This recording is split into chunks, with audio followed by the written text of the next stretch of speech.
Привіт, I'm Chuck Olenek, a Ukrainian-American baptized with the name Yaroslav. That's also the name that I use in the historical reenactment group, the Society for Creative Anachronism, where I'm known as Yaroslav the Persistent, or most people call me Yari. I've been putting together videos on Eastern Europe and Slavic topics such as mythology and folklore and customs and history, and presenting them on my YouTube channel here, which by the way would be really cool if you subscribe to. And I've been doing this in an effort to refamiliarize myself with the subject matter, but also to help promote people developing an Eastern European persona for the society.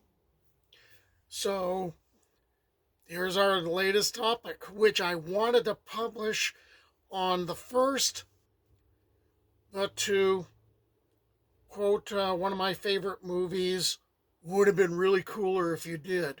In an earlier video, Tales of the Borderland 32, specifically about a year and a half ago, I covered the subject of the Motanka, a guardian doll which served as an amulet protecting one from disease and the evil eye and connecting with all sorts of positive energies. Okay, and this was something from Ukraine. Now we're shifting culture areas over to Bulgaria mostly, but also North Macedonia, as well as Greece, Albania, Romania, and Moldova. So this is another video about dolls. I meant to post this on March 1st, which is Baba Marta Day in Bulgaria. That translates to Grandma March in Bulgarian and in Macedonian. In Bulgarian and Macedonian folklore, the name Baba Marta evokes a grumpy old lady whose mood swings very rapidly. And the common belief is that by wearing red and white, people ask Baba Marta for mercy. They hoped it would help make the winter pass faster and bring spring. And the first returning stork or swallow, that was taken as evidence of spring's coming back. And also that Baba Marta's in a good mood and she's about to retire. That brings us to the Martenitsa. A typical Martenitsa is a small piece of adornment made of white and red yarn, and it's usually in the form of two dolls. Unlike the Motanka from Ukraine, which uses a number of different colors and they all have all sorts of symbolism and protection attached to them, the two dolls, Pijo and Penda, only use red and white. So Pijo, the male doll, predominantly white. Okay, so let's see, can you identify him? Penda, the female doll, she wears a skirt. All right, there's a clue. And she's also predominantly red. The red and white woven threads symbolize the wish for good health, and they're the heralds of the coming of spring and of new life.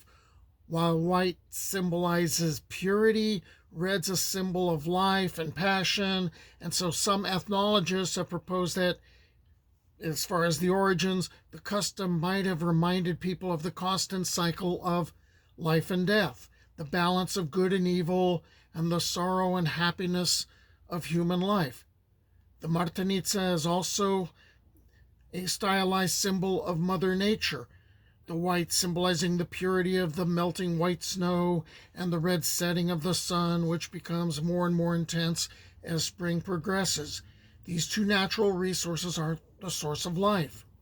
They are also associated with the male and female beginnings and in their balance with the need for the balance of life. You don't make a Martenitsa for yourself and you don't buy one for yourself. These are supposed to be gifts to loved ones, to friends, and to those whom you feel particularly close to. And on the first day of March, one or more of these would be pinned to your clothing or around the wrist or around the neck, and you're going to wear this until you see a stork or a swallow returning from migration, or a blossoming tree, and then that gets removed. Albania does it a little differently because they're going to first put this on March 14th, and that was the old first day of March in the Julian calendar. This tradition's an important part of the cultures of Bulgaria, North Macedonia, Greece, Albania, Romania, and Moldova. The tradition is related to the ancient pagan history of the Balkan Peninsula and to all agricultural cults of nature. This might also explain why the Martenitsa was also tied to trees. Some of my research, some of my poking around points to this tradition maybe having begun with the Greeks, which kind of makes some sense as far as, the Balkan Peninsula. There was a reference to priests wrapping red thread around the right hand and the right foot, and it was considered that red or otherwise colored threads were used to protect children and youths from evil spirits and witchcraft. But I haven't found enough evidence to really confirm that, but I thought it was an interesting idea. There was an early 20th century Bulgarian story, and that automatically kind of makes me question what's going on, because this would have appeared at a time of, real intense nationalism that was building throughout a lot of ethnic groups in Europe, and Bulgaria was one of those areas which was engaged in that.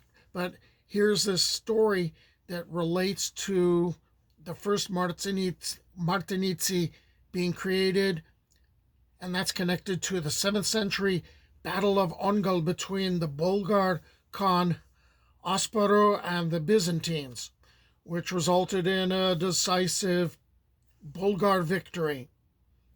So after the battle, Asparuh sent doves with white threads to announce the victory to his main camp, but en route the threads turned bloody, thus creating the first Martenitsa.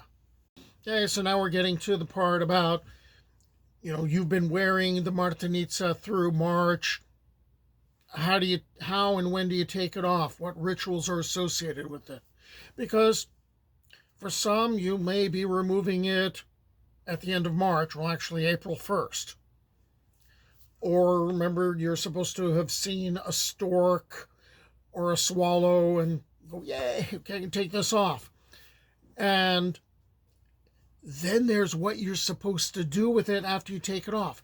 Now, some people would tie the Martenitsa to the branch of a fruit tree, and this was supposed to give the tree life and luck, which is what you were supposed to have been having.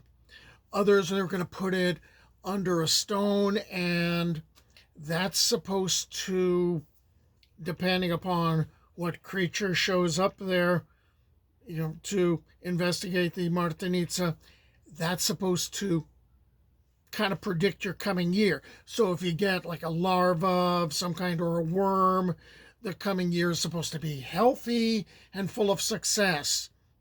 If there's an ant there, it's going to be a good year, but you're going to have to really work for it, just like an ant does its work. And if the nearest creature to this token is a spider, your year's probably going to suck badly. All right, so another bit of culture, another bit of something you could add to an Eastern European persona. And I hope to see you around. I hope to see that, you are subscribing to my channel, because that would be really cool. It'd be even better if you watch the videos. So until the next time, do pobacenia.